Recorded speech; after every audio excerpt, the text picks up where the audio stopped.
ওকে, এবার শোনা যাচ্ছে কিনা একটু চেক করি।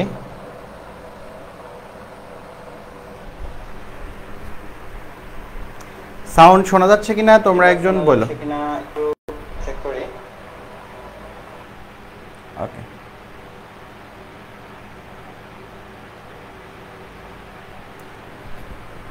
ওকে, ঠিক আছে। দুঃখিত তোমাদের সমস্যার জন্য, আমি বুঝতে পারি না। আমি ফার্স্টে মনে করছি সব ঠিক আছে, তারপরে দেখি যে আসলে শোনা যাচ্ছে না। ওকে, যাই হোক, তো প্রথম থেকে তো মনে হয় কিছুই শুনতে পাও নাই তোমরা। এতক্ষণ ধরে 10-11 মিনিট ধরে যা বলছি কিছুই মনে হয় শুনতে পাও নাই। তো যাই হোক, আমি প্রথম থেকে আরেকটু রিক্যাপ করি একবার।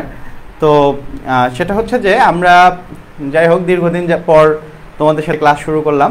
তো আমরা প্রথমে চ্যাপ্টার 1 করছিলাম, চ্যাপ্টার 1 শেষে আজকে চ্যাপ্টার 2 শুরু করলাম। তো চ্যাপ্টার 2তে আমাদের চ্যাপ্টার 2টা হচ্ছে আমাদের মূলত ডাটা টাইপ, কনস্ট্যান্ট এবং ভেরিয়েবল উপরে।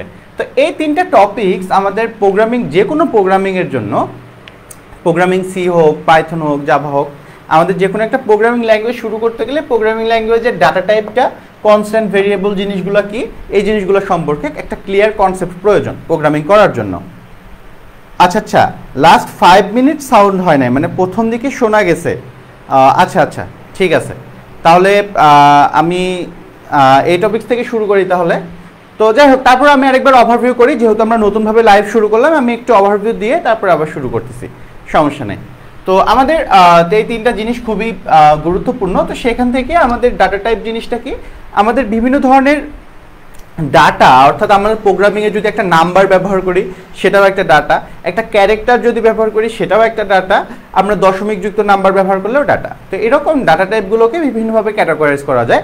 বাট প্রোগ্রামে এই ডাটাগুলো ছাড়া আমাদের আরও বিভিন্ন জিনিস রয়েছে। তো সেই জিনিসগুলোকে বলা হয় কি, যে সকল জিনিসকে যদি আমরা ক্যাটাগরি করতে চাই, প্রোগ্রামিংয়ের প্রত্যেকটা ব্র্যাকেট থেকে শুরু করে আমাদের সিঙ্গেল প্রত্যেকটা নামকে যদি আমরা ক্যাটাগরাইজ করতে চাই, তো সেই জিনিসটাকে বলা হয় টোকেন। তো আমরা টোকেন সম্পর্কে বললাম। তো পূর্বের আরেকটি লাইভ আছে, সেই লাইভটা থেকে তোমরা একটু দেখে নিবা। তো টোকেনটা হচ্ছে কি, প্রোগ্রামে ব্যবহৃত প্রত্যেকটি অর্থপূর্ণ প্রত্যেকটি অংশকে এক একটি টোকেন বলা হয়। তো টোকেনকে কয়েকটা ক্যাটাগরিতে ভাগ করা হয়। সেটা ছোট একটা টপিক ছিল, জাস্ট তোমাদের আইডিয়া দেওয়ার জন্য। তো টোকেনের সংজ্ঞাটা ইম্পর্টেন্ট। আর এর বাদে আমাদের এখন একটা ভেরি ভেরি ইম্পর্টেন্ট টপিক শুরু করছি, সেটা হচ্ছে যে আমাদের ডাটা টাইপ। তো আমাদের প্রোগ্রামে ব্যবহৃত যে ডাটাগুলোকে আমরা ব্যবহার করি, বিভিন্ন ধরনের ডাটা, সেই ডাটাগুলোকে ক্যাটাগরি মানে প্রকারভেদগুলো আমরা জানতে হবে। তো এটা রচনামূলক কোশ্চেন আকারে এসে থাকে। আর এমনিতেও আমাদের ডাটা টাইপ সম্পর্কে জানতে হবে। তো সি প্রোগ্রামিংয়ে প্রাথমিকভাবে আমরা ডাটাগুলোকে তিনটা ক্যাটাগরিতে ভাগ করি, সেটা হচ্ছে primary data type, derive data type এবং ইউজার ডিফাইন্ড ডাটা টাইপ। এই তিনটে ডাটা টাইপে আমরা ক্যাটাগরাইজ করি। আর মূলত যদি বলা হয় প্রাইমারি ডাটা টাইপ, তাহলে শুধুমাত্র আমাদের এই অংশটা দেখানো হবে আর কি। তো এটা কি, যে আমাদের প্রাইমারি বা প্রিমিটিভ বা বিল্ড ইন, তিনটা নামে ডাকা হয় তাকে। প্রাইমারি ডাটা টাইপ বলা হতে পারে, প্রিমিটিভ বলা হতে পারে, আবার বিল্ড ইনও বলা থাকতে পারে। তো প্রাইমারি ডাটা টাইপ বললেও এই চারটাই হবে, প্রিমিটিভ বললেও এই চারটাই হবে, বিল্ড ইন বললেও এই চারটাই হবে। মূল কথা হচ্ছে আমাদের মৌলিক ডাটা টাইপ, যে ডাটাগুলো থেকে বাকি সকল ধরনের ডাটা টাইপগুলো তৈরি করা হয়ে থাকে, সেগুলোকে বলা হয় প্রাইমারি বা প্রিমিটিভ ডাটা টাইপ। তো সেই ডাটা টাইপগুলো কি, ইন্টিজার, ক্যারেক্টার, ফ্লোট এবং ডাবল। আইএনটি হচ্ছে ইন্টিজারের সংক্ষিপ্ত রূপ, ক্যারেক্টারের সংক্ষিপ্ত রূপ হচ্ছে ক্যারেক্টার, ফ্লোটিং পয়েন্টের সংক্ষিপ্ত রূপ হচ্ছে ফ্লোট এবং ডাবল হচ্ছে ডাবল। তো এটা হচ্ছে কি প্রাইমারি ডাটা টাইপ। এরপরে আমাদের রয়েছে হচ্ছে ডিরাইভ ডাটা টাইপ। এই প্রাইমারি ডাটা টাইপ থেকে যে ডাটা টাইপগুলো তৈরি করা হয়, ডিরাইভ করা হয়। ডিরাইভ করা মানে হচ্ছে যে এখান থেকে ধরো আমরা কোনো একটা ফাংশনালিটি কাজে লাগাই, এই প্রাইমারি ডাটা টাইপ থেকেই তৈরি করা হয়েছে এই ডিরাইভ ডাটা টাইপ। মূলত এটাই আছে এটার মধ্যে, কিন্তু এটাতে কিছু আমরা মানে দেখা যাচ্ছে যে আমরা চাল থেকে ভাত তৈরি করি, বাট চাল আর ভাতের গুণাগুণ তো এক না, দুইটা আলাদা জিনিস। তো বিষয়টা হচ্ছে কি, তৈরি করা হয়েছে এখান থেকে, এটাকে জাস্ট জিনিস একই আছে, বাট কিছু আমরা মেকানিজম ব্যবহার করে এই জিনিসগুলো তৈরি করা হয়েছে। তো এই জন্য বলা হচ্ছে derive type. Primary data type থেকে যে ডাটা টাইপ তৈরি করা হয় তাকে বলা হয় ডিরাইভ ডাটা টাইপ। তো এই ডিরাইভ ডাটা টাইপ আমরা দেখতে পাচ্ছি অ্যারে, পয়েন্টার, ফাংশন, রেফারেন্স। তো অ্যারে কি, পয়েন্টার কি, ফাংশন কি, রেফারেন্স কি, এগুলোর উপরে এক একটি অধ্যায় আছে। তো সেই সম্পর্কে আমরা সেখানে ডিটেলস আলোচনা করব, অ্যারে সম্পর্কে, পয়েন্টার সম্পর্কে, ফাংশন সম্পর্কে, রেফারেন্স সম্পর্কে, এগুলো সম্পর্কে ওই সময় আমরা ইন ডিটেলস আলোচনা করব। আর user defined data type, user defined বলতে কি, ইউজার বলতে কারা, ইউজার বলতে বোঝায় আমরা, অর্থাৎ আমরা যারা প্রোগ্রাম ব্যবহার করব। তো ইউজাররা নিজের প্রয়োজন মতো করে, নিজের মতো করে যে ডাটা টাইপগুলো তৈরি করে থাকে সেগুলোকে বলা হয় ইউজার ডিফাইন্ড ডাটা টাইপ। তো ইউজার ডিফাইন্ড ডাটা টাইপ বলতে আমি আমার মতো করে একটা টাইপ তৈরি করে নিয়ে সেই টাইপটা আমি ব্যবহার করতে পারবো। তো এগুলো মূলত ডাটা টাইপ না, user defined structure, union, class, এগুলো হচ্ছে ইউজার ডিফাইন্ড ডাটা টাইপ তৈরি করার মেকানিজম। অর্থাৎ এই ফাংশনালিটিগুলো দিয়ে আমরা ইউজার ডিফাইন্ড ডাটা টাইপ তৈরি করতে পারবো, আমরা নিজেদের মতো করে ডাটা টাইপ তৈরি করতে পারবো এই মেকানিজমগুলো দিয়ে। তো মেনলি আমাদের এখন আলোচ্য বিষয় হচ্ছে প্রাইমারি ডাটা টাইপ। আর এই জিনিসগুলো আমরা পরবর্তীতে বিভিন্ন চ্যাপ্টারে আমরা আলোচনা করব পরবর্তীতে। এইগুলা, এই পুরো প্রোগ্রামিং বলতে এই ডাটা টাইপে যা আছে এই জিনিসগুলোই হচ্ছে আমাদের সম্পূর্ণ প্রোগ্রামিংয়ের লেকচার। অর্থাৎ দেখা যাচ্ছে যে আমরা প্রাইমারি ডাটা টাইপগুলো শিখবো, এগুলো ব্যবহার করা শিখবো, এগুলো দিয়ে প্রোগ্রাম করা শিখবো, এগুলো দিয়ে প্রোগ্রাম করা শিখবো, দেন আমাদের প্রোগ্রামিং শেষ। তো মূলত আমাদের ডাটা টাইপটাই মেন একটা সবচেয়ে বড় একটি ইম্পর্টেন্ট জায়গা। তো সেখান থেকে আমরা ফার্স্টে প্রাইমারি ডাটা টাইপগুলো সম্পর্কে ধারণা নিতে হবে, এগুলো আমাদের সবচেয়ে বেশি ব্যবহার করা লাগে। তো প্রাইমারি ডাটা টাইপ বললাম কয়টা, 4টা। একটা হচ্ছে ইন্টিজার, ক্যারেক্টার, ফ্লোট, ডাপট। তো ইন্টিজার বা আইএনটি এটা দিয়ে বোঝানো হয় পূর্ণ সংখ্যার ডাটা। পূর্ণ সংখ্যার ডাটা বলতে কি, দশমিক ছাড়া যে সকল ডাটা আমরা পেয়ে থাকি সেগুলোকে পূর্ণ সংখ্যার ডাটা বলা হয়। ইন্টিজারের জন্য আমরা ব্যবহার করে থাকি, যেমন যদি আমরা বলি ইন্টিজার ডাটা কোনগুলা, 10 একটা ইন্টিজার ডাটা, নেগেটিভ 10ও একটা ইন্টিজার ডাটা, আমাদের 200, 4000 সবই হচ্ছে আমাদের ইন্টিজার পূর্ণ সংখ্যার ডাটা। অর্থাৎ যত আমাদের পূর্ণ সংখ্যা রয়েছে সবগুলোই হচ্ছে আমাদের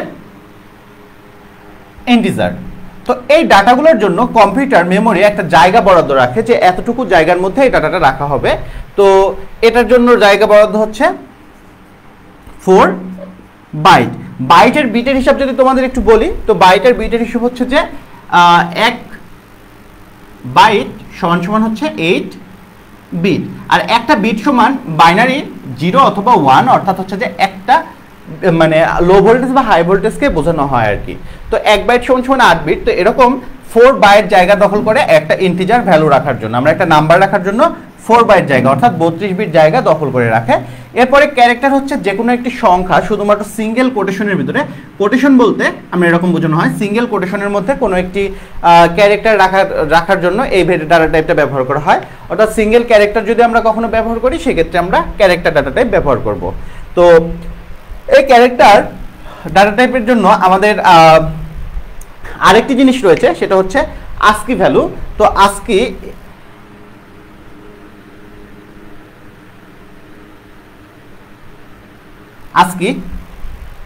তো আস্কি ভ্যালু হচ্ছে কি, যে তোমাদের প্রত্যেকটা ক্যারেক্টারের জন্য আমাদের কোরেসপন্ডিং একটা নাম্বার আছে, সেই নাম্বারের মাধ্যমে আমরা ভ্যালুগুলো অ্যাক্সেস করতে পারি। তো আমরা পরবর্তী অধ্যায়ে আমরা এই আস্কি ভ্যালু নিয়ে প্রোগ্রামও করব। তো সেই সময় আমরা এখন জাস্ট জানাই রাখলাম যে ক্যারেক্টার হচ্ছে কি, একটা সিঙ্গেল ক্যারেক্টার ডিফাইন করার, ক্যারেক্টার নিয়ে কাজ করার জন্য আমরা ক্যারেক্টার টাইপ ভেরিয়েবল ব্যবহার করে থাকি। আর ফ্লোট এবং ডাবল এই দুইটা হচ্ছে আমাদের এটার জন্য 1 বাইট জায়গা দখল করে, ক্যারেক্টারের জন্য 1 বাইট জায়গা দখল করে, অর্থাৎ 8 বিট।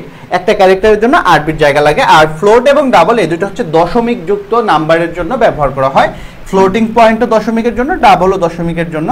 বাট পার্থক্য কোথায়? পার্থক্য হচ্ছে যে আমাদের এই ফ্লোটিং পয়েন্ট দশমিকের ক্ষেত্রে দেখা যাচ্ছে আমার একটা দশমিক নাম্বার 17.0124101 অনেক বড়। বাট ফ্লোটিং পয়েন্ট ব্যবহার করলে আমাদের শুধুমাত্র এ পর্যন্তই দেখাবে, মানে 6টা দশমিকের পরে, এটাকে বলা হয় প্রিসিশন। অর্থাৎ দশমিকের পরে কত ঘর পর্যন্ত আমার মানে আমার ডাটা শো করবে সেটাকে বলা হচ্ছে প্রিসিশন। তো ফ্লোটিং পয়েন্টের মাধ্যমে আমরা দশমিকের পরে সর্বোচ্চ 6 ঘর পর্যন্তই দেখতে পারি। আমরা চাইলে 2 ঘরও দেখতে পারি, সেটাও কিভাবে করে আমরা দেখব পরবর্তীতে। তো ফ্লোটিং পয়েন্টের মাধ্যমে আমরা দশমিকের পরে অল্প সংখ্যক ঘর পর্যন্ত আমরা দেখতে পারি, বা একটা নির্দিষ্ট সংখ্যক সংখ্যা পর্যন্ত সেখানে রাখতে পারি দশমিকযুক্ত সংখ্যা। কারণ কি, এখানে আমাদের জায়গা হচ্ছে 4 বাইট, মেমোরিতে 4 বাইট জায়গায় বরাদ্দ থাকে একটা নাম্বার রাখার জন্য। বাট ডাবলের জন্য বরাদ্দ হচ্ছে 8 বাইট। 8 বাইট মানে হচ্ছে কত? 64 বিট। তো এখানে দশমিক যুক্ত সংখ্যায় রাখা হয়, কিন্তু আমাদের অনেক বড় সংখ্যা বা প্রিসিশন অনেক বেশি, অর্থাৎ দশমিকের পরে এখানে কয়টা? 6টা না, আমাদের ডাবলের ক্ষেত্রে 12 ঘর পর্যন্ত আমরা দশমিকের পরে নাম্বার রাখতে পারবো। তো এই জন্যই ডাবল এবং ফ্লোর দুই ধরনের নাম্বার ব্যবহার করা হয়। যেমন আমাদের সূক্ষ্ম কিছু ক্যালকুলেশন আছে, যেমন স্বর্ণের ওজন, সেটা দেখা যাচ্ছে অনেক সূক্ষ্মভাবে ক্যালকুলেশন করা হয়, বা এই টাইপের ক্যালকুলেশনগুলোর জন্য আমাদের অনেক দশমিকের ক্ষেত্রে অনেক, কিংবা তোমার এরোস্পেসের মানে আমাদের যে বিভিন্ন ধরনের যে রকেটগুলো চালানো হয় সেখানে অনেক সূক্ষ্ম ক্যালকুলেশন করা হয়। তো এই ধরনের ক্যালকুলেশনের জন্য আমাদের অনেক দশমিকের পর অনেক প্রিসিশন অনেক বেশি নিয়ে কাজ করা লাগে। তো সেগুলো ক্ষেত্রে ডাবলটা ব্যবহার করা হয়। আর নর্মালি আমরা ফ্লোটিং পয়েন্ট ব্যবহার করব, বা অনেক বড় সংখ্যা হলে সেক্ষেত্রে আমরা ডাবল ব্যবহার করব। তো এই ছিল হচ্ছে আমাদের প্রাইমারি ডাটা টাইপ। এরপরে আমাদের যেটা বললাম যে ডিরাইভ ডাটা টাইপ এবং ইউজার ডিফাইন ডাটা টাইপ সম্পর্কে আমরা জাস্ট জেনে রাখলাম ডিরাইভ ডাটা টাইপগুলো কোনগুলো এবং ইউজার ডিফাইন ডাটা টাইপ কোনগুলো। এগুলো আমরা পরবর্তী অধ্যায়গুলোতে এক একটা অধ্যায় আছে ইন ডিটেইলস অনেক আলোচনা, সেইখানে আমরা বিষয়গুলো নিয়ে আলোচনা করব। তো এখন আমরা যেটা আলোচনা করব সেটা হচ্ছে কনস্ট্যান্ট অ্যান্ড ভেরিয়েবল। ফার্স্টে কনস্ট্যান্ট।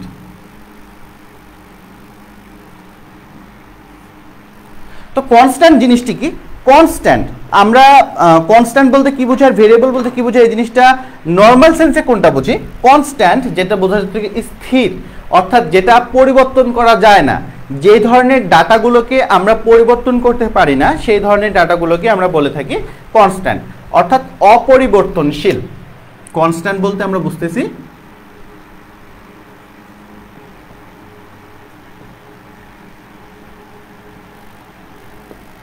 আর ভেরিয়েবল বলতে কি বোঝাচ্ছে? নরমালি ভেরিয়েবল বা চলক, আমরা ম্যাথের ক্ষেত্রে বিভিন্ন ক্ষেত্রে ভেরিয়েবল সম্পর্কে আমরা জেনে আসছি। ভেরিয়েবল বলতে কি? চলক, বা বাংলা কি এটা? চলক বা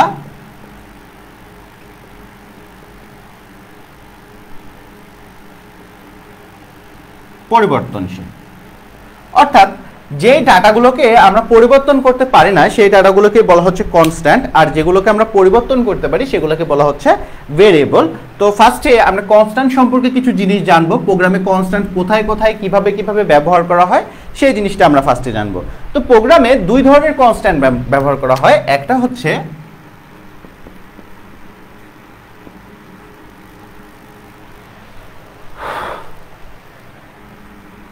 লিটারেল কনস্ট্যান্ট, আরেকটা হচ্ছে সিম্বলিক। লিটারেল কনস্ট্যান্ট কি?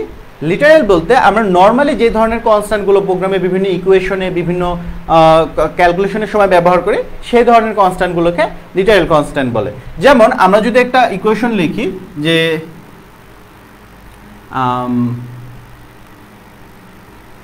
z is equal to 2x plus 3y plus 9, এই যে 2x plus 3y plus 9 এখানে যে 2টা ব্যবহার করলাম, এই 2 কিন্তু 2ই, এই 2 এর মিনিং কিন্তু অন্য কিছু না, সেই 2 এর মান তো 2ই বোঝাচ্ছে, 3 বলতে 3 বোঝাচ্ছে, 9 বলতে 9 বোঝাচ্ছে। এই যে এই টাইপের যে নাম্বারগুলো আমরা ব্যবহার করে থাকি সেই নাম্বারগুলোকে বলা হচ্ছে লিটারেল কনস্ট্যান্ট, আমরা লিটারেলি ব্যবহার করে থাকি আর কি। তো আর ম্যাক্সিমাম মেইনলি আমরা যেটা কনস্ট্যান্ট বলতে যেটা বুঝি সেটা হচ্ছে সিম্বলিক কনস্ট্যান্ট, ঠিক আছে?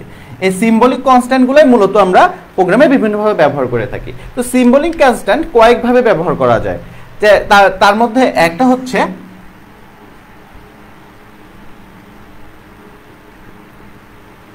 ডিফাইন্ড কিওয়ার্ডের মাধ্যমে, আরেকটা হচ্ছে কনস্ট কিওয়ার্ডের মাধ্যমে, আরেকটা ইনিউম কিওয়ার্ডের মাধ্যমে। তো মেইনলি আমরা যেটা ব্যবহার করব সেটা হচ্ছে ডিফাইন এবং কনস্টের মাধ্যমে, ইনিউমের মাধ্যমে আমরা সচরাচর ব্যবহার করব না। তো আমরা এই দুটো জিনিস দেখব, ডিফাইনের মাধ্যমে কিভাবে আমাদের ব্যবহার করে এবং কনস্ট কিওয়ার্ডের মাধ্যমে কিভাবে ব্যবহার করে। তো সিম্বলিক কনস্ট্যান্ট একটা সিম্বলের মতো করে আমরা ব্যবহার করব এই কনস্ট্যান্টগুলো, এই জন্য এটাকে বলা হচ্ছে সিম্বলিক কনস্ট্যান্ট। তো এই সিম্বলিক কনস্ট্যান্ট কি কি হতে পারে আমরা সেটা কোনো ফিক্স নাই, আমরা যে কোনো কিছু রাখতে পারি। ফার্স্টেই আমরা ডিফাইন কনস্ট্যান্ট সম্পর্কে যদি বলি, তো আমাদের প্রথম অধ্যায়ে আমরা একটা জিনিস দেখছিলাম প্রোগ্রামিং, সি প্রোগ্রামিং স্ট্রাকচার, অর্থাৎ প্রথমে দেখা যাচ্ছে যে ডকুমেন্টেশন সেকশন, তারপরে লিঙ্ক সেকশন, তারপরে এরকমভাবে আমরা প্রত্যেকটা স্টেপ আকারে দেখছিলাম যে আমাদের প্রোগ্রামিং স্ট্রাকচারে আসলে কি কি এলিমেন্টগুলো থাকে আর কি সি প্রোগ্রামিং। তো এরকম আমাদের প্রোগ্রামিংয়ে ডিফাইন কনস্ট্যান্টের মাধ্যমে যদি আমরা কোনো কনস্ট্যান্টকে ডিফাইন করতে চাই, তো সেটার ফরম্যাট হচ্ছে আমাদের যে ডকুমেন্টেশন সেকশন, লিঙ্ক সেকশন, ওর পরবর্তী সেকশনেই আমরা হ্যাশ ব্যবহার করে এরপরে লিখব ডিফাইন, এরপরে আমাদের কনস্ট্যান্টে ডিফাইন করব। তো ডিফাইন করার সিস্টেম কি, আমরা কনস্ট্যান্টের একটা নাম দিব, যেমন ধরো পাই, পায়ের মানটা আমরা জানি ফিক্সড, এটা কোনো সময় পরিবর্তন হয় না। পায়ের মান কত, 3.1416 আমরা ব্যবহার করে থাকি, যদিও অনেক বড়, তো আমরা ব্যবহার করি কত, তো পায়ের একটা নাম দিলাম, আমরা কনস্ট্যান্টের একটা নাম দিলাম পাই, এবং তারপরে আমরা সেটার মান দিলাম 3.1416। তো এটার মানে কি বোঝালো, যে যে ডিফাইন লিখলাম মানে হচ্ছে আমি একটা ডিফাইন করতেছি কনস্ট্যান্ট, কি কনস্ট্যান্ট, এই পাই নামে একটা কনস্ট্যান্ট ডিফাইন করতেছি, যেটার মান হচ্ছে এটা। তো যখনই আমরা প্রোগ্রামে পাই নাম ব্যবহার করব, তার মানে বোঝাবে যে এর ভিতরে মান আছে এই 3.1416।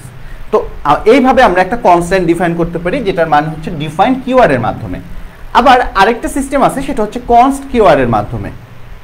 তো সেক্ষেত্রে আমাদের এটার জন্য ব্যবহার করা প্রোগ্রামের ভিতরে, যেমন আমরা মেন প্রোগ্রামের যদি বলি, যে আমাদের একটা মেন প্রোগ্রাম int মেন, এরকম মেন ফাংশনের ভিতরে বা অন্য কোনো ফাংশনের ভিতরে বা যে কোনো কোথাও আমরা যদি কোনো কনস্ট্যান্ট ডিফাইন করি, যেমন এখানে যদি আমরা একটা কনস্ট্যান্ট ডিফাইন করতে চাই, তখন আমাদের ডাটা টাইপ সহকারে, যেমন ইন্টিজার, ক্যারেক্টার, ফ্লোট, ডাবল, এই 4 ধরনের ডাটা টাইপ সম্পর্কে আমরা জানছি।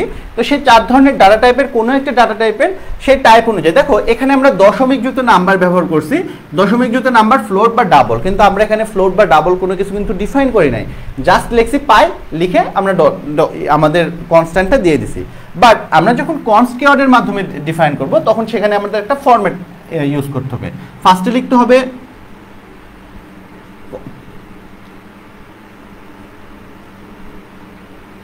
কনস্ট, এটা লিখলাম, তার মানে বুঝলো কি, আমাদের কম্পাইলার বুঝলো যে আমাদের একটা কনস্ট্যান্ট আমরা ডিফাইন করব। এরপরে ডাটা টাইপ, সাপোজ আমরা কিসের ডিফাইন করব, আচ্ছা আমরা এখানে লিখলাম int, int লেখা মানে বুঝলো কি, যে ইন্টিজার টাইপের একটা আমরা ভেরিয়েবল মানে কনস্ট্যান্ট ডিফাইন করব। দেন তারপরে তার একটা নাম দিব, নাম দিলাম হচ্ছে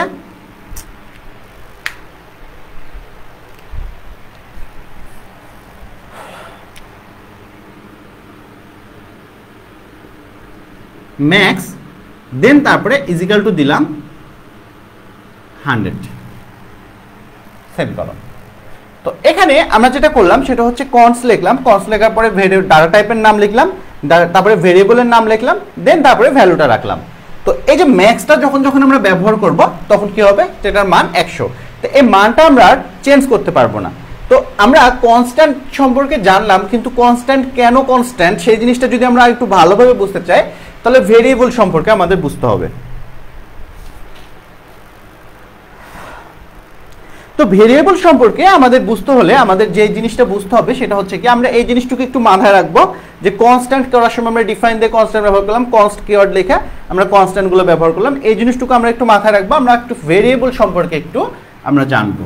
তো ভেরিয়েবল কি, ভেরিয়েবলের বাংলা ছিল হচ্ছে কি চলক, ভেরিয়েবলের বাংলা ছিল হচ্ছে চলক, বা যে জিনিসটাকে আমরা কি করতে পারি, পরিবর্তনশীল বলতে পারি, তাই না। কনস্ট্যান্ট ছিল অপরিবর্তনশীল, ভেরিয়েবল হলো পরিবর্তনশীল। তো অর্থাৎ আমরা ভেরিয়েবলকে একটু অন্যভাবে, আগে ভেরিয়েবল জিনিসটাকে বুঝে নিই, যে আমাদের কম্পিউটারের মেমোরি যদি হয়,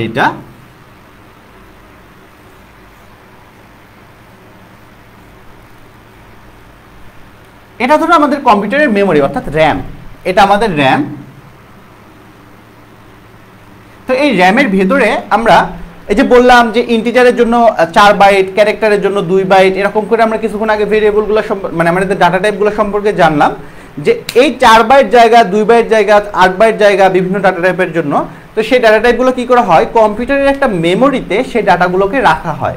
তো ভেরিয়েবল হচ্ছে সেই নাম, মেমোরির নাম, যেখানে মানে অর্থাৎ একটা কন্টেনার।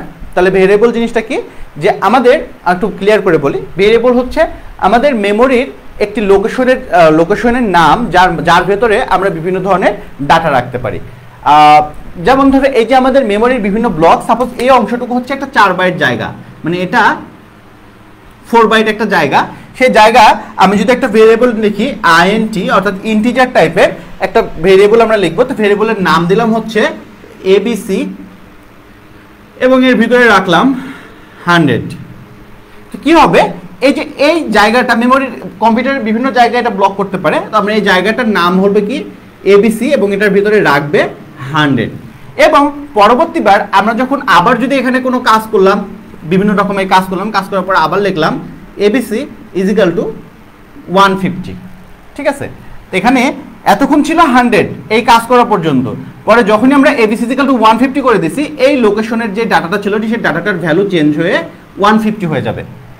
অর্থাৎ আমরা এই যে নাম দিলাম ভেরিয়েবলের abc, এই যে abcর জন্য এই ব্লকটা অ্যালোকেট হয়ে গেল এবং এই ব্লকের ভিতরে যখনই আমরা মানগুলো চেঞ্জ করব তখন এই ব্লকের ভিতরের ভ্যালুগুলোও চেঞ্জ হয়ে যাবে।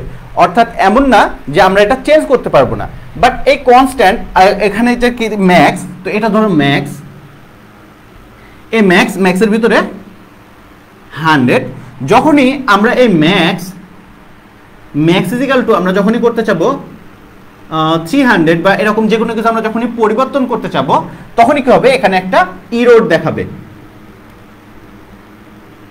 একটা ইরর দেখা দিবে। ইরর অর্থাৎ আমাদের প্রোগ্রামে ভুল দেখাবে। কেমন ভুল দেখাবে, যে তুমি এই ভ্যালুটা ম্যাক্স নামে এই ভ্যালুটা কনস্ট নামে আমরা অর্থাৎ কনস্ট্যান্ট আকারে আমরা এখানে ডিফাইন করছি, তো তুমি এই ভ্যালুটা চেঞ্জ করতে পারবা না। অর্থাৎ আমাদের কনস্ট্যান্ট এবং ভেরিয়েবল দুই ধরনের জিনিসই কি করে, বিভিন্ন ধরনের ডাটা রাখে। বাট কনস্ট্যান্ট এবং ভেরিয়েবলের মধ্যে পার্থক্য এখানে যে কনস্ট্যান্ট যে ডাটাগুলো আমরা রাখি কনস্ট্যান্ট ভেরিয়েবলের মধ্যে, সেগুলো আমরা আর পরিবর্তন করতে পারবো না। আর ভেরিয়েবল আকারে নর্মাল টাইপের যে ভেরিয়েবলগুলো আমরা রাখি, অর্থাৎ এই কনস্ট কিওয়ার্ডটা না যদি দিতাম ফার্স্টে, তাহলে দেখো int abc 100, int max 100, অর্থাৎ কি যে আমাদের ফরম্যাট কিন্তু সেম। অর্থাৎ আমরা ভেরিয়েবল আকারে দিলে সেই জিনিসগুলো আমাদের প্রয়োজনে বিভিন্ন সময় সেটাকে পরিবর্তন করতে পারবো। তো এটা হলো আমাদের কনস্ট্যান্ট এবং ভেরিয়েবলের মধ্যে পার্থক্য। তো ভেরিয়েবলের ক্ষেত্রে আমরা বিভিন্ন ধরনের ভেরিয়েবল ব্যবহার করি, অর্থাৎ ভেরিয়েবলকে বিভিন্ন ডাটা টাইপের নামগুলোকে আমরা বলে থাকি ভেরিয়েবল। তো সেই ভেরিয়েবল হতে পারে ইন্টিজার টাইপের, অর্থাৎ পূর্ণ সংখ্যা। একটা ভেরিয়েবল যদি আমরা রাখতে চাই পূর্ণ সংখ্যার, সেক্ষেত্রে আমরা int ব্যবহার করবো, একটা ভেরিয়েবলের নাম দিব, দেন ভ্যালুগুলো দিয়ে থাকবো। যদি আমাদের ক্যারেক্টার টাইপের কোনো ভ্যালু আমরা রাখতে চাই, তাহলে সেক্ষেত্রে করবো কি char, এটা দিয়ে বোঝায় আমরা ক্যারেক্টার টাইপের কোনো ভেরিয়েবল ডিফাইন করতে যাচ্ছি, দেন ভেরিয়েবলের একটা নাম দিব, ধরলাম ch, এবং তার ভিতরে আমরা যে কোনো ভ্যালু রাখতে পারি সিঙ্গেল কোটেশনের ভিতরে। তারপরে ফ্লোট টাইপের যদি আমরা কোনো ভেরিয়েবল ডিফাইন করতে চাই, float ফ্লোট, অর্থাৎ বুঝলাম যে আমরা ফ্লোটিং ডাটা টাইপের ভেরিয়েবল ব্যবহার করতে যাচ্ছি। তারপরে আমরা কোনো নাম দিব, নাম দিলাম হচ্ছে মার্ক, এরপরে আমরা এটার ভ্যালু দিব 78.5। তো এইভাবে আমরা বিভিন্ন ধরনের ভেরিয়েবলের মধ্যে ভ্যালু অ্যাসাইন করতে পারি। এখন আমাদের কথা হচ্ছে যে এই যে ভেরিয়েবলগুলোর ভিতরে যে মানগুলো রাখলাম, সেই মানগুলা বা ভেরিয়েবলের যে নামগুলো দিচ্ছি, কোনোটার নাম দিচ্ছি ch, কোনোটার নাম দিচ্ছি মার্ক, কোনোটার নাম দিচ্ছি ম্যাক্স, কোনোটার নাম দিচ্ছি abc, আবার ম্যাক্সের সবগুলো ক্যারেক্টার বড় হাতের দিছি, এগুলো সবগুলো ছোট হাতের দিছি। তো এগুলোর কি কোনো মিনিং আছে কিনা বা কোনো রুলস রেগুলেশন আছে কিনা, নামগুলো কেমনভাবে দিতে পারি বা কোন নামগুলো আমরা ব্যবহার করতে পারি, তো সেই জিনিসটা তোমাদের একটা গুরুত্বপূর্ণ সংক্ষিপ্ত কোশ্চেন এখানে চলে আসে, যে ভেরিয়েবল নামকরণের নিয়মাবলী বা আইডেন্টিফায়ার নামকরণের নিয়মাবলী। তো এই জিনিসটা আমরা একটু দেখবো এখন।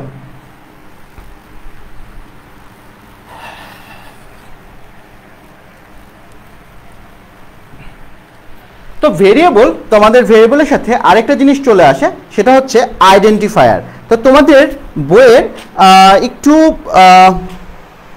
কি বলে এটারে, একটু কয়েকটা টপিকস পরে আছে সেই জিনিসটা, যে আইডেন্টিফায়ার কি। তো আমরা বোঝার সুবিধার্থে তোমাদের একসাথে করে জিনিসটা আমি পড়াচ্ছি।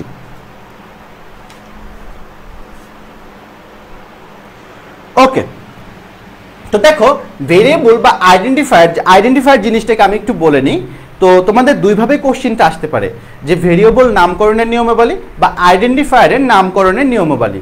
অর্থাৎ এই যে আমরা নামগুলো দেখলাম ম্যাক্স, এবিসি, নাম্বার, এই নামগুলো কিভাবে করা যায়, তো এটা যে কোনোভাবে আসতে পারে, ভেরিয়েবল নামেও আসতে পারে, আইডেন্টিফায়ার নামেও আসতে পারে। তো আইডেন্টিফায়ার কি, যে আমরা সম্পূর্ণ ডাটা টাইপের কথাটা যদি মনে করি, যে আমাদের তিন ধরনের ডাটা টাইপ ছিল, প্রাইমারি, ডিরাইভড, ইউজার ডিফাইন্ড। তো প্রাইমারি ছিল ইন্টিজার, ফ্লোট, ক্ল্যাক, ডাবল, এখানে ছিল অ্যারে, পয়েন্টার, ফাংশন, রেফারেন্স, এখানে ছিল হচ্ছে যে স্ট্রাকচার, ইউনিয়ন, ক্লাস, ইনুমারেশন, এই যে জিনিসগুলো ডাটা টাইপগুলো যখন আমরা মৌলিক ডাটা টাইপের নাম হিসাবে লিখবো, অর্থাৎ ইন্টিজার টাইপের ভেরিয়েবল যখন একটা লিখবো int a is equal to 10, এটা যে লিখলাম এটা একটা ইন্টিজার ডাটা টাইপের একটা নাম লিখলাম, তো এটাকে বলা হচ্ছে ভেরিয়েবল।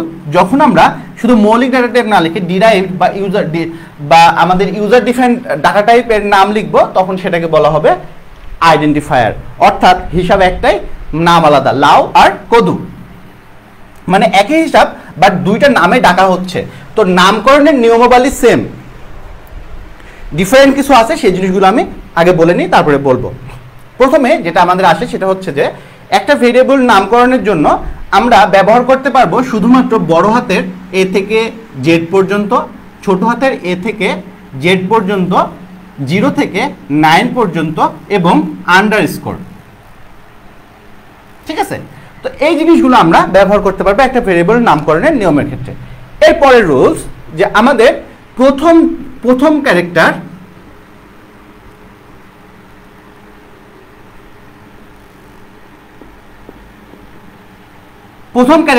অবশ্যই কি হতে হবে, বড় হাতের এ থেকে জেড পর্যন্ত অথবা ছোট হাতের এ থেকে জেড পর্যন্ত।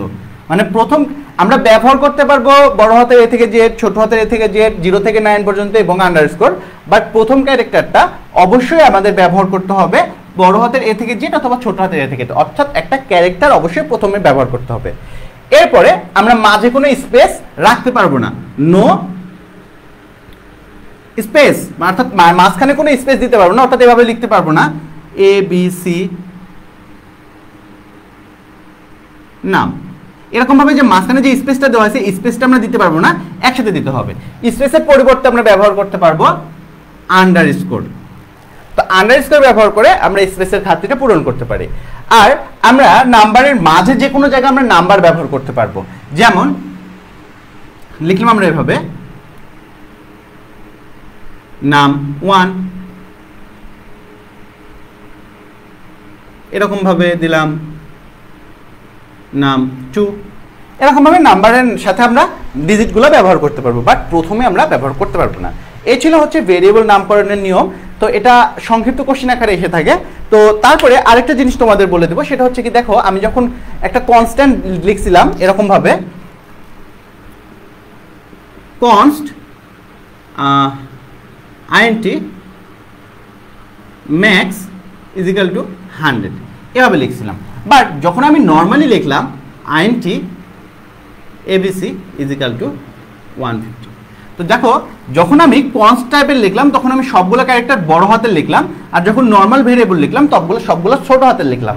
এটার একটা কারণ আছে, কারণটা হচ্ছে যে যখন আমরা কনস্ট্যান্ট টাইপের কোনো কিছু ডিফাইন করি তখন সেটাকে সবগুলো বড় হাতের ক্যারেক্টার দিয়ে লেখা হয় সেই ভেরিয়েবলটার নাম।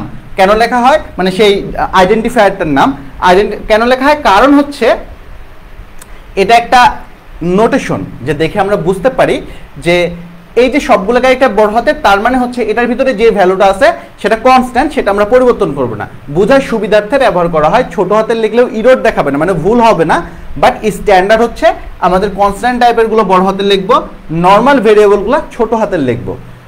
এটা হচ্ছে আমাদের রুলসের মতো, বাট না ব্যবহার করলে ভুল নাই।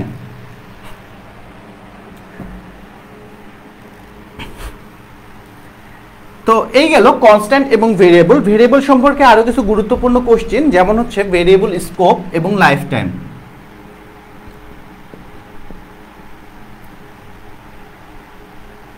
স্কোপ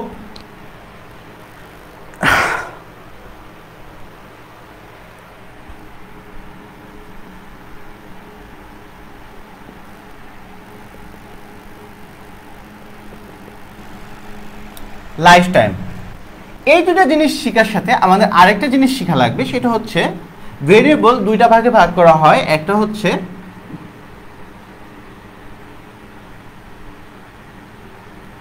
লোকাল ভেরিয়েবল, আরেকটা হচ্ছে গ্লোবাল ভেরিয়েবল। তো এই সবগুলাই তোমাদের অতি সংক্ষিপ্ত কোশ্চেন আকারে very very important. Local variable কাকে বলে, গ্লোবাল ভেরিয়েবল কাকে বলে, ভেরিয়েবল স্কোপ কি, ভেরিয়েবল লাইফ টাইম কি, বাট আবার সংক্ষিপ্ত আকারে আসতে পারে ভেরিয়েবল স্কোপ এবং লাইফ টাইম বুঝিয়ে লেখো। লোকাল ভেরিয়েবল এবং গ্লোবাল ভেরিয়েবলের মধ্যে পার্থক্য কি, এরকমভাবে তোমাদের কোশ্চেনগুলো আসতে পারে। তো আমরা এখন একটা প্রোগ্রামের মাধ্যমে বিষয়টা বোঝার চেষ্টা করি। তো প্রোগ্রামটা আমরা এই সাইডে একটু লিখে নিই।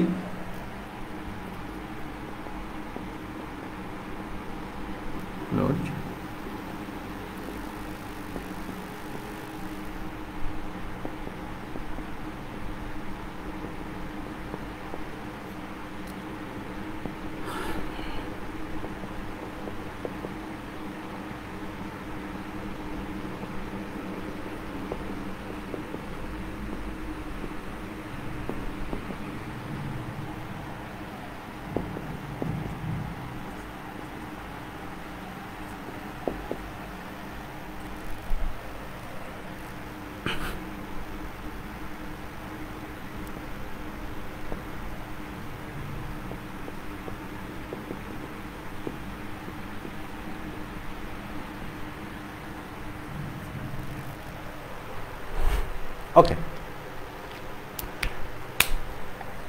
দেখো কয়েকটা জিনিস। একটা হচ্ছে কি যে আমরা প্রথমে বললাম লোকাল ভেরিয়েবলকে এবং গ্লোবাল ভেরিয়েবলকে, এই জিনিসটা বোঝার চেষ্টা করব। তো লোকাল ভেরিয়েবল হচ্ছে যে আমাদের লোকাল মানে নির্দিষ্ট একটা এরিয়ার মধ্যে যেটাকে বোঝানো হচ্ছে, অর্থাৎ যার ক্ষমতা নির্দিষ্ট একটা এরিয়ার মধ্যেই থাকে, অর্থাৎ তার এলাকায়। লোকাল বলতে কি, সে যে এলাকায় থাকে সে এলাকায় হচ্ছে তার লোকাল এরিয়া।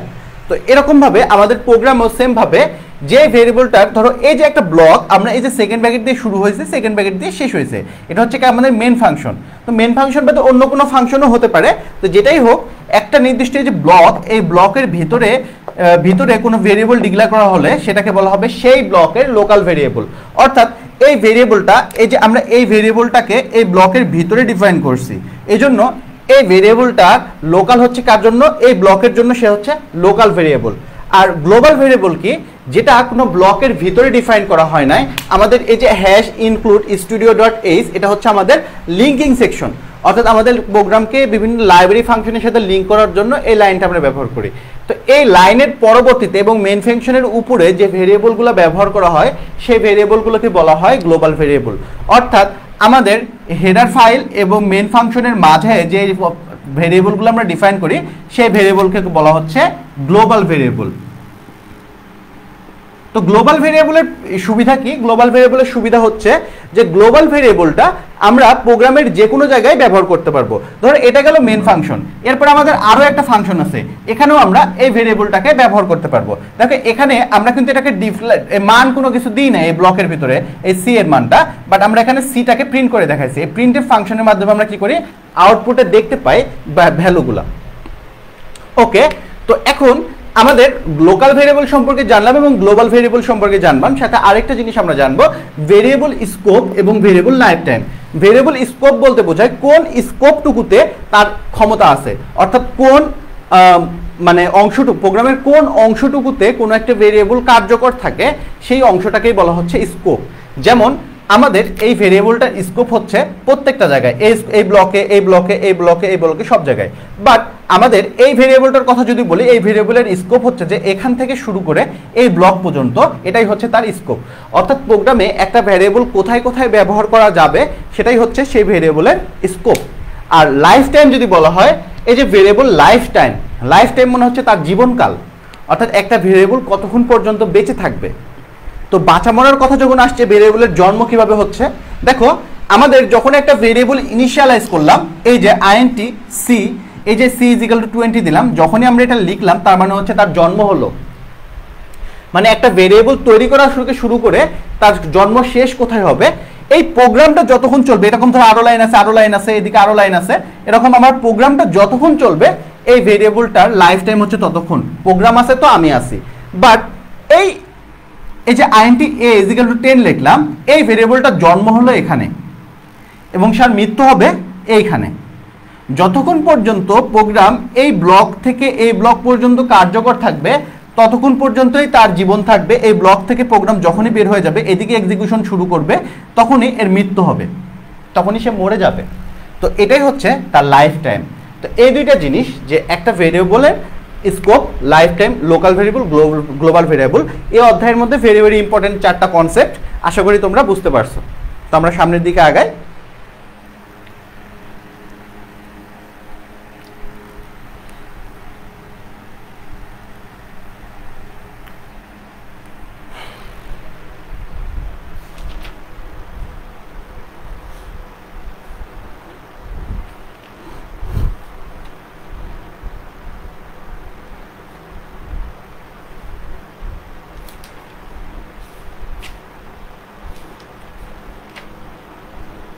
ওকে, আর কয়েকটা জিনিস আছে ইম্পর্টেন্ট, যেমন আমরা বলছিলাম যে কিওয়ার্ড সম্পর্কে আমরা বলবো। তো কিওয়ার্ড সম্পর্কে যদি আমরা একটু বলি,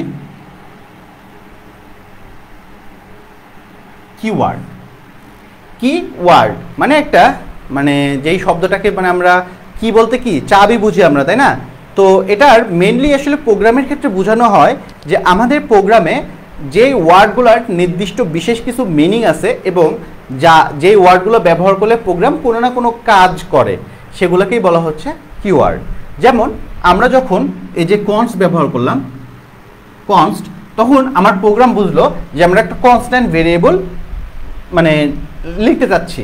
তারপরে যখন আমরা ডিফাইন ব্যবহার করলাম, তখন আমাদের প্রোগ্রাম বুঝলো যে আমরা কোনো কিছু একটা ডিফাইন করতে যাচ্ছি কনস্ট্যান্ট হিসেবে।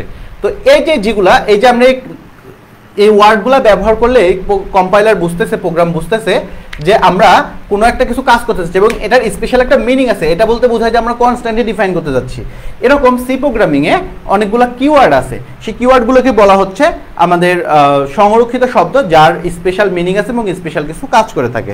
যেমন এই কনস্ট, ডিফাইন, তারপরে যে আমাদের আইএনটি যখন আমরা ব্যবহার করি, তারপরে বুঝতেছি কি আমরা ইন্টিজার টাইপের একটা ডাটা ডিফাইন করতে যাচ্ছি। তারপরে ক্যারেক্টার, CHAR, এটা ব্যবহার করলে বুঝতেছে যে ক্যারেক্টার টাইপের আমরা ডাটা ব্যবহার করতে যাচ্ছি। এরকম যে ভ্যালুগুলো আছে সেগুলো হচ্ছে আমাদের মোটামুটি সিতে 32টি কিওয়ার্ড সাপোর্ট করে। সি স্ট্যান্ডার্ড সিতে 32টা কিওয়ার্ড আছে। তো কিওয়ার্ডগুলো মুখস্থ করার প্রয়োজন নাই, তোমাদের বইতে আছে 2.3-তে। তো তোমরা সেখান থেকে জাস্ট কিওয়ার্ডগুলো দেখে নিবে একবার, জাস্ট চোখ বুলাবা। আমরা প্রোগ্রাম শুরু থেকে শেষ পর্যন্ত করতে করতে এমন অবস্থা হবে যে আমাদের সবগুলা মানে আমরা কিওয়ার্ডে আমরা মোটামুটি শিখে যাব, মানে ব্যবহার করে। যেমন integer, character, float, double, const, define. আজকে কয়টা? 1টা, 2টা, 3টা, 4টা, 5টা, 6টা। আমরা 6টা কিওয়ার্ড শিখে গেছি, আরও 3-4টা শিখবো, আজকেই শিখবো। তো তাহলে আলটিমেটলি দেখো 32টার মধ্যে 8-10টা তো 10-12টা তো আজকেই শিখে ফেললাম। তো সেক্ষেত্রে তোমাদের মুখস্থ করার প্রয়োজন নেই, জাস্ট দেখে রাখবে যে কোনগুলা কিওয়ার্ড, এই জিনিসটা জাস্ট একটু চোখ বুলায় রাখবে আর কি। তো কিওয়ার্ড হচ্ছে এটা। তো আজকের ক্লাসের আরও 2টা জিনিস ইম্পর্টেন্ট আছে, তো আমরা সেই জিনিসগুলো একটু দেখব। সেটা হচ্ছে কি, একটা হচ্ছে আমাদের স্টোরেজ ক্লাস।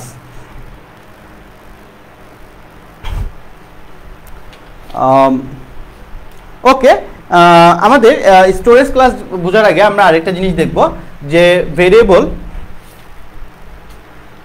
ঘোষণা এবং ভেরিয়েবলের মান নির্ণয়। তো ভেরিয়েবল ঘোষণা করে কিভাবে, আমরা যদিও অলরেডি জেনে গেছি যে ভেরিয়েবল কিভাবে ঘোষণা করে, তারপরেও সেই জিনিসটা আমরা আরেকটু একটু গুছাই জিনিসটা দেখি।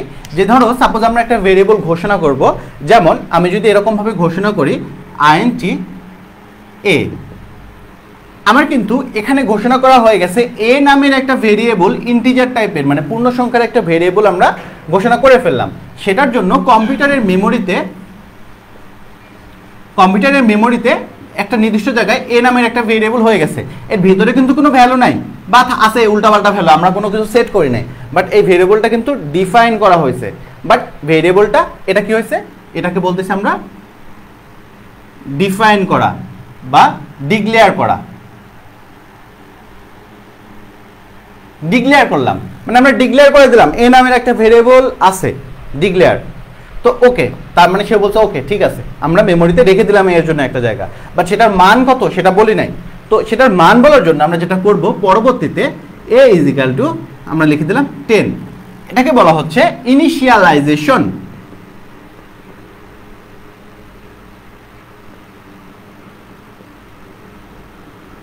ইনিশিয়ালাইজেশন অর্থাৎ প্রারম্ভিক একটা শুরুর একটা মান দিয়ে দেওয়াকে বলা হচ্ছে ইনিশিয়ালাইজেশন। অর্থাৎ এখানে যখন আমরা এর মান 10 দিলাম, এখানে কি চলে আসবে, 10 চলে আসবে। পরবর্তীতে আমরা এর মান চেঞ্জ করতে পারবো না, এর মান 20 করে দিব, এখানে চলে আসবে কি 20 হয়ে যাবে 10 মুছে দিয়ে। তো এরকম। তো আমরা ইনিশিয়ালাইজেশন বলতে বোঝাচ্ছে প্রথম যে মানটা আমরা দিয়ে থাকি সেটাকে বলা হচ্ছে ইনিশিয়ালাইজেশন। তো এটাই হচ্ছে ভেরিয়েবলের ডিক্লেয়ার করা এবং ইনিশিয়ালাইজেশন করা। তো ইনিশিয়ালাইজেশন করাই মানে হচ্ছে প্রাথমিক মান নির্ধারণ। তো এই দুটো জিনিস, ডিক্লেয়ার করা হচ্ছে ভেরিয়েবলের মান, মানে আমরা আবার ইনিশিয়ালাইজেশন এবং ডিক্লারেশন আমরা একসাথেও করতে পারি। যে এমন না যে আমরা ফার্স্ট একটা ভেরিয়েবল দিব, পরবর্তীতে সেটার মান দিতে হবে, আমরা পূর্বে ব্যবহার করছি। যেমন আমরা যদি এভাবে দিই int নাম = 25, আমরা ডিক্লেয়ার করলাম সাথে একসাথে ইনিশিয়ালাইজ একটা মানও নির্ধারণ করে দিলাম, একই সাথে দুইটা কাজ করলাম। তো আমরা দুইটাই করতে পারি, আমাদের প্রোগ্রামের প্রয়োজন অনুসারে আমরা ডিক্লেয়ার ফার্স্টে পরে ইনিশিয়ালাইজ করব, বা ডিক্লারেশন অ্যান্ড ইনিশিয়ালাইজেশন দুইটা কাজ একসাথেও করতে পারি। তো এটাকে বলা হচ্ছে ভেরিয়েবল ডিক্লারেশন অ্যান্ড ইনিশিয়ালাইজেশন। ওকে, তো এরপরে আমাদের যে জিনিসটা আমরা করতে যাচ্ছিলাম সেটা আমরা করবো এখন, যে স্টোরেজ ক্লাস। স্টোরেজ ক্লাস কি, যে আমাদের কম্পিউটারে বিভিন্ন ধরনের, আমরা বললাম যে মেন মেমোরির যে কথাটা বললাম যে এখানে আমাদের মেমোরিতে রাখা হয়, তো এটা জাস্ট বোঝানোর সুবিধার্থে একটা অংশ দেখানো হয়েছে, বাট আমাদের র্যামটা এটার থেকে একটু জটিল। তো আমাদের র্যামে বিভিন্ন ধরনের স্টোরেজ থাকে, আবার আমাদের সিপিইউতে, তোমরা যদি সিপিইউ মানে মাইক্রোপ্রসেসর পড়ে থাকো তাহলে জানবা যে তোমাদের সিপিইউতে, কম্পিউটারের যে সিপিইউ থাকে, সিপিইউতে কি থাকে, কিছু রেজিস্টার থাকে, যে রেজিস্টারগুলো কি আমাদের প্রসেসিং করার সময় কিছু ভ্যালু স্টোর করে রাখতে পারে টেম্পোরারিলি। তো এইরকম আমাদের কম্পিউটারে কোন মেমোরিতে কোন ডাটাটা যাবে সেটা আমরা ডিফাইন করে দিতে পারি প্রোগ্রাম করার সময়। তো এরকম এই ডিফাইন করে দেওয়ার প্রসেসটাকে বলা হচ্ছে স্টোরেজ ক্লাস। এরকম 4টা স্টেপে আমরা আমাদের ভেরিয়েবলগুলোকে ডিফাইন করতে পারি। তো 4টা স্টোরেজ ক্লাস আছে আমাদের এই ভেরিয়েবল ডিফাইন করার জন্য। ক্লাসগুলো কি কি যদি আমরা দেখি, storage class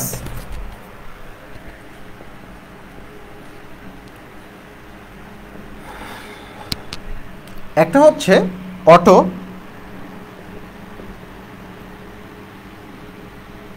automatic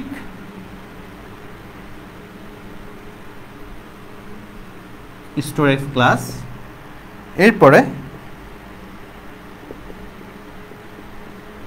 register storage class,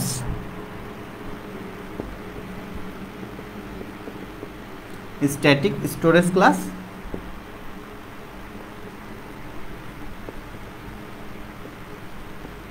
external storage class. তো এখানে 4টা জিনিস বলা হয়েছে। একটা হচ্ছে অটোমেটিক স্টোরেজ ক্লাস, আমরা জিনিসগুলো করে আসছি পূর্বে, বাট জিনিসগুলো সম্পর্কে একটু জেনে নেব, জাস্ট কিছু কিছু জিনিস যেগুলো আমরা করা হয় নাই সেই জিনিসগুলো সম্পর্কেও আমরা জানবো। তো ফার্স্টে আসে অটোমেটিক স্টোরেজ ক্লাস। তো অটোমেটিক স্টোরেজ ক্লাস বলতে এটা অটো বলতে কি বোঝায়, যেটা আমাদের করা লাগে না, অটোমেটিকই হয়, সেটাকে বলা হচ্ছে অটোমেটিক স্টোরেজ ক্লাস। তো এরকম কেমন, যে আমরা এই যে একটা স্কোপের মধ্যে ভেরিয়েবলের স্কোপ এবং লাইফ টাইম দেখছিলাম আমরা একটু আগে, যে একটা হচ্ছিল আমাদের মেন ফাংশন, এই মেন ফাংশনের ভিতরে একটা অংশ ছিল আর মেন ফাংশনের উপরে একটা অংশ ছিল। তো আমরা যদি প্রোগ্রামটা একটু লিখে ফেলি তাহলে ভালোভাবে বুঝতে পারবা। তো আমাদের এখানে ছিল হচ্ছে যে ইনক্লুড অংশ, তারপরে এখানে আমরা একটা ভেরিয়েবল ডিফাইন করছিলাম, আর এখানে আমরা একটা ভেরিয়েবল ডিক্লেয়ার করছিলাম। তো এখানে যে দুইটা ভেরিয়েবল, এখানে যেটা করছিলাম সেটা ছিল আমাদের গ্লোবাল ভেরিয়েবল, এখানে ছিল আমাদের লোকাল ভেরিয়েবল। তো এই যে অটোমেটিক স্টোরেজ ক্লাস বলতে বোঝানো হয় যে এটা আমাদের ডিফাইন করা লাগে না, করলেও কাজ করে, না করলেও কাজ করে, একই কাজ করে। সেটা হচ্ছে কি, যখন আমরা কোনো ব্লকের ভিতরে কোনো ভেরিয়েবল ডিফাইন করব সেটাকে বলা হবে অটোমেটিক স্টোরেজ ক্লাস, অর্থাৎ এটা আমাদের আলাদাভাবে ডিফাইন করার কোনো প্রয়োজন নাই, অটোমেটিকই সে একটা অটোমেটিক স্টোরেজ ক্লাসের মধ্যে পড়ে যাবে। এরপরে আমাদের যেটা আসে রেজিস্টার স্টোরেজ ক্লাস। তো রেজিস্টার স্টোরেজ ক্লাসটা আমাদের একটু জানতে হবে, কারণ হচ্ছে রেজিস্টার হচ্ছে আমাদের তো আমাদের রেজিস্টার স্টোরেজ ক্লাসটা আমরা মেইনলি ব্যবহার করব আমরা যখন কোনো ভেরিয়েবলকে আমাদের সিপিইউ এর রেজিস্টারে রাখতে চাবো, তখনই আমরা রেজিস্টার স্টোরেজ ক্লাস হিসেবে আমরা সেটাকে ব্যবহার করব। বাট রেজিস্টার নর্মালি আমাদের র্যামে থাকবে, আমাদের যে কোনো ভ্যালু আমাদের নর্মালি র্যামেই থাকবে, রেজিস্টারে থাকবে না। বাট কোনো ভ্যালুকে যদি আমরা রেজিস্টারে রাখতে চাই, যে কোন ভ্যালুগুলোকে আমরা রেজিস্টারে রাখতে চাবো, যে ভ্যালুগুলো আমাদের কন্টিনিউয়াস প্রসেসে সেটাকে কি প্রসেসিং হবে, যেটা মানে বারবার প্রসেস করার প্রয়োজন পড়তেছে, এই টাইপের ভেরিয়েবলগুলো যদি আমরা র্যামে না রেখে আমরা সিপিইউ রেজিস্টারে রাখি, তাহলে সেটার প্রসেসিং স্পিড বৃদ্ধি পাবে, অর্থাৎ দ্রুত প্রসেসিং হবে। তো সেই ভ্যালুগুলোকে আমরা মূলত র্যামে না রেখে সিপিইউ এর রেজিস্টারে রাখবো। তো সেটা করার জন্য আমাদের যেটা করতে হবে, এই যে ভেরিয়েবল লিখছি সেটার আগে আমাদের লিখে দিতে হবে রেজিস্টার, ছোট হাতের রেজিস্টার লিখে তারপরে দেন আমরা যে ভেরিয়েবলটা লিখবো, তাহলে রেজিস্টার আমাদের এই ভেরিয়েবলের মানে ডাটা টাইপের আগে যখন আমরা রেজিস্টার লিখবো তখনই সেটা বোঝা যাবে যে এটা আমাদের রেজিস্টার, অর্থাৎ সিপিইউ রেজিস্টারে রাখার জন্য বলা হচ্ছে। তো সিপিইউ রেজিস্টার তোমরা জানো যে সিপিইউ রেজিস্টারটা ছোট একটা মেমোরি, তো সেজন্য খুব বেশি ভ্যালু কিন্তু রাখা যায় না। তো এটা খুবই প্রয়োজন হলেই রাখা হয়, নইলে ম্যাক্সিমাম ভ্যালু আমাদের র্যামে রাখার চেষ্টা করা হয়। আর আরেকটা হচ্ছে এক্সটার্ন, অর্থাৎ এক্সটার্নাল স্টোরেজ ক্লাস। তো এটাও আমাদের ঐচ্ছিক, অর্থাৎ আমাদের এই যে ভ্যালুগুলো আমরা এক্সটার্নাল ভেরিয়েবল হিসেবে মানে গ্লোবাল ভেরিয়েবল হিসেবে ডিফাইন করতেছি, কোনো ব্লকের ভিতরে না, এক্সটার্নাল অর্থাৎ বাইরে ডিফাইন করতেছি, সেগুলোকে বলা হচ্ছে আমাদের এক্সটার্নাল স্টোরেজ ক্লাসের মধ্যে। তো যখন আমরা এখানে কোনো কিছু ডিফাইন করছি যে int a ইজিক্যাল টু 10, আমরা পূর্বের প্রোগ্রামের সময় তোমাদের মনে থাকলে একটু মনে করার চেষ্টা করো যে আমরা সেটাকে প্রিন্ট করছিলাম, কিন্তু আমরা এখানে এটা কিন্তু আর ডিফাইন করি না। বাট আমরা যদি চাই ঐচ্ছিকভাবে আমরা এভাবে করতে পারি ext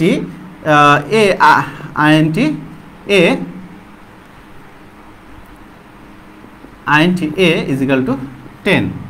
তো এটা আমরা এটুকু জাস্ট int a, অর্থাৎ আমরা এখানে বলে দিলাম যে এক্সটার্নালি যে a ভেরিয়েবলটা আছে সেই a ভেরিয়েবলটাই আমরা এখানে ব্যবহার করব, এটা জাস্ট বলে দিলাম। তো এটা জাস্ট অপশনাল। তো এই এক্সটার্নাল স্টোরেজ ক্লাসটা অপশনাল। এখানে আরেকটা ভেরিয়েবল ছিল কি স্ট্যাটিক। স্ট্যাটিক বলতে আমরা ডায়নামিক মান হচ্ছে পরিবর্তনশীল, যখনই আমাদের প্রোগ্রামটা কোনো কিছু চেঞ্জ হবে তখন সে চেঞ্জ করা মানটাই ব্যবহার করবে। এই স্ট্যাটিক ভেরিয়েবলটা সম্পর্কে আমরা যখন ফাংশন পড়ব তখন এই স্ট্যাটিক জিনিসটা সম্পর্কে আমরা ডিটেলস প্রোগ্রামের মাধ্যমে এক্সাম্পল সহকারে দেখব। এখন স্ট্যাটিক বোঝাটা তোমাদের জন্য একটু ডিফিকাল্ট হয়ে যাবে। তো আমরা বলে রাখি যে স্ট্যাটিক বলতে যে জিনিসটা পরিবর্তন হয় না সেটাই হচ্ছে স্ট্যাটিক, আর ডায়নামিক বলতে যে জিনিসটা পরিবর্তন হয় সেটাই হচ্ছে ডায়নামিক। ওকে, 2.5 রচনামূলক 3 নম্বর স্যার কতদূর পর্যন্ত উত্তরটা দিব একটু বুঝাই দেন একটু। ওকে, আমি শেষ করে নিই। শেষ করে নিয়ে তোমাদের আরও কিছু কোশ্চেন থাকলে তোমরা কোশ্চেনগুলো করে ফেলো। আমি আর একটা টপিকস আছে, সেই টপিকসগুলো শেষ দেখাই দিয়ে তোমাদের আমি এই আনসারগুলো দিব। তোমাদের আরও যদি কিছু কোশ্চেন থাকে তোমরা করে ফেলো, সমস্যা নেই। তো আচ্ছা, তো ঠিক আছে। তো আমাদের আরেকটা লাস্ট একটা জিনিস আছে, সেটা হচ্ছে ছোট্ট জাস্ট একটা কনসেপ্ট। সেটা হচ্ছে কি যে আমাদের টাইপ কনভার্সন। টাইপ কনভার্সন বলতে কি যে এক টাইপ থেকে আরেক টাইপে কনভার্ট করার প্রসেসটাকেই বলা হচ্ছে টাইপ কনভার্সন। অর্থাৎ আমাদের বিভিন্ন ধরনের ডাটা, যেমন ধরো এটা হচ্ছে কি 10 হচ্ছে আমাদের ইন্টিজার ডাটা, কিন্তু 10.5 হচ্ছে আমাদের ফ্লোটিং পয়েন্ট ডাটা। তো এরকম এক ডাটা টাইপ থেকে আরেক ডাটা টাইপে কনভার্ট করার প্রসেসটাকে বলা হচ্ছে টাইপ কনভার্সন। তো টাইপ কনভার্সনের একটা ফরম্যাট আছে। ফরম্যাটটা এরকম যে আমরা যদি এটা একটু মুছে দিই, তো ফরম্যাটটা হচ্ছে এরকম। সাপোজ আমরা দুইটা ভেরিয়েবল, একটা দিলাম হচ্ছে int a ইজিক্যাল টু দিলাম হচ্ছে 10,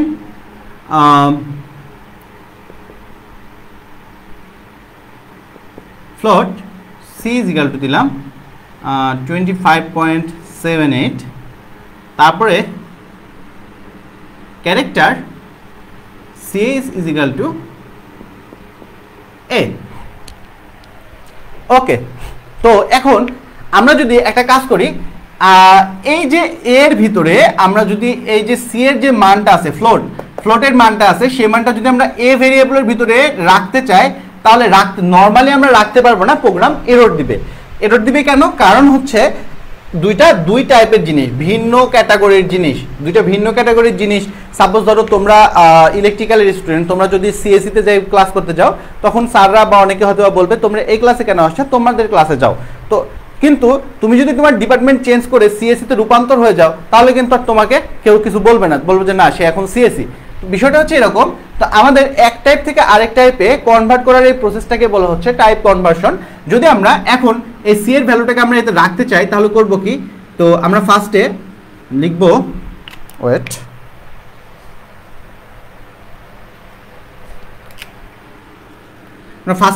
এ, দেন তারপরে আমরা যে টাইপে কনভার্ট করতে চাই, আমরা চাচ্ছি ইন্টিজারে কনভার্ট করতে, ব্র্যাকেটের মধ্যে লিখবো int, দেন তারপরে লিখবো কোনটাকে কনভার্ট করতে যাচ্ছি, সি কে কনভার্ট করতে যাচ্ছি। দেন এই সি এর যে ভ্যালুটা আছে সেটা ইন্টিজারে কনভার্ট হবে। ইন্টিজারে কনভার্ট হলে এখানে কি ভ্যালু আসবে? ভ্যালু চলে আসবে 25, দশমিকের পরের অংশ বাদ যাবে, যাই সেটা কি কিসের মধ্যে আসবে? এর মধ্যে চলে আসবে। তো এর মধ্যে কত আসবে? 25 আসবে। আর সেম ভাবে আমাদের ক্যারেক্টারটাকে যদি আমরা ইন্টিজারে কনভার্ট করতে চাই, যে a ইকুয়াল টু মানে আমাদের এটা নরমালি কি ক্যারেক্টার, সেটাকে যদি আমরা ইন্টিজারে কনভার্ট করতে চাই তাহলে লিখবো int ch, অর্থাৎ ch এর যে ভ্যালুটা আছে সেটা ইন্টিজারে কনভার্ট হবে। এখন আমরা যখন ডাটা টাইপ পড়তেছিলাম তখন বলছিলাম যে ক্যারেক্টারের প্রত্যেকটা ক্যারেক্টারের জন্য করেসপন্ডিং ASCII ভ্যালু আছে। ASCII ভ্যালুগুলো হচ্ছে 0 থেকে 255 পর্যন্ত। এই 0 থেকে 255 পর্যন্ত প্রত্যেকটা বিভিন্ন সিম্বল, নাম্বার, ক্যারেক্টার সবার জন্যই করেসপন্ডিং একটা নাম্বার আছে। তোমরা একটু দেখে নিবে আজকে ভ্যালুগুলো। তো আমি বলে রাখি যে 65 থেকে 65 থেকে তোমার হচ্ছে কত 90 পর্যন্ত, এগুলো হচ্ছে বড় হাতের এ থেকে জেড পর্যন্ত। আবার 97 থেকে 122 পর্যন্ত হচ্ছে ছোট হাতের এ থেকে জেড পর্যন্ত। এখান থেকে 26টা আছে, এখানেও 26টা আছে। আবার 48 থেকে 57 পর্যন্ত হচ্ছে 0 থেকে 9 পর্যন্ত। তো এখানে আমরা এখানে ছিল হচ্ছে এ, তো এটার কোরেসপন্ডিং আজকে ভ্যালু কি হবে 65। তো এখানে যখন আমরা এটাকে কনভার্ট করব, এই ক্যারেক্টারটা কনভার্ট করে ইন্টিজার চাবো, তখন সেটা কি করবে, এখানে আমাদের 65 স্টোর হবে আর কি। তো এইভাবে আমাদের এক টাইপ থেকে আরেক টাইপে কনভার্ট করা যায় আর কি, এটাকে বলা হচ্ছে টাইপ কনভার্সন। তো এই ছিল হচ্ছে তোমাদের এই অধ্যায়ের গুরুত্বপূর্ণ ম্যাক্সিমাম টপিকসই আমরা কভার করছি, তবে কোনো গুরুত্বপূর্ণ টপিকস ছাড় দিই নাই। তো আশা করি তোমরা সবগুলো বুঝতে পারছো। আর ওকে, তোমাদের একটা কোশ্চেনগুলোর আনসার দিবে এবার। 2.5 রচনামূলক 3 নাম্বার স্যার, 2.5 ওকে।